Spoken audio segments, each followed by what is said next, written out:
मनुष्य तय करता है दुख क्या है, ईश्वर नहीं। एक नगर में खुशहाल परिवार खुशी पूर्वक जीवन व्यतीत कर रहा था, जिसमें माता पिता, दादा और भाई बहन थे। उन्हें अपनी खुशियों पर नाज था। एक दिन ऐसा आया जब पिता ने साथ छोड़ दिया। अपने बेटे के चले जाने से दादाजी को बेहद अफसोस था, पर उन्होंने अपनी बहू और पोते और पोती के भविष्य को पहला स्थान दिया और अपने गमों को छोड़कर नई राह पर चलने का जज्बा अपने घर वालों को दिया।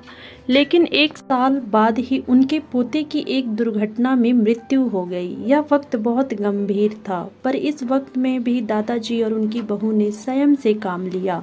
घर की बेटी की ओर ध्यान देते हुए आगे बढ़े। समय के साथ ढलती उम्र के कारण दादाजी ने भी विदा ले ली। अब घर में बस माँ और उनकी बेटी थी। एक खुशहाल परिवार बिखर गया था।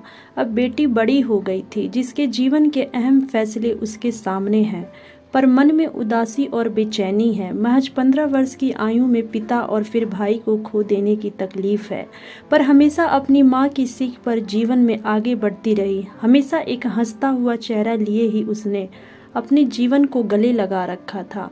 एक दिन अकेलेपन के बांध टूट गए और उसने दर्द भरी हुई आंखों से अपनी माँ से पूछा, माँ, आप हमेशा कहती हो कि हमारी ज़िंदगी बहुत अच्छी है, दुनिया में बहुत तकलीफ है, पर हमारे साथ ईश्वर है। लेकिन मुझे तो यह नहीं लगता। एक एक करके सब चले गए, आज केवल उनकी यादें हैं।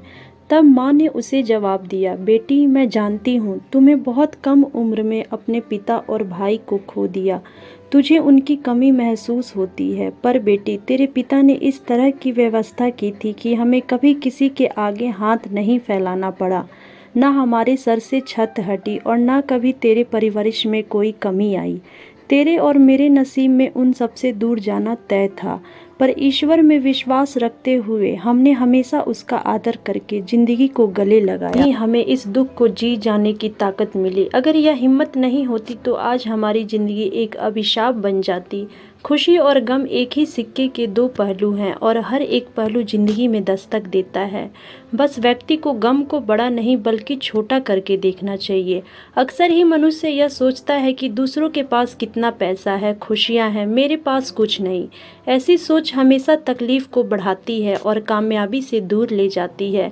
जबकि अगर व्यक्ति ऐसा सोचे कि अगला कितना दुखी है, उसके तकलीफ़ों से अपनी खुशियों का मापदंड करे, तो उसे ईश्वर की दी जिंदगी पर अभिमान होगा। आशा करती हूँ यह कहानी आपको पसंद आई होगी। चैनल पर नए हैं तो चैनल को सब्सक्राइब करना बिल्कुल भी ना भूले। धन्यवाद।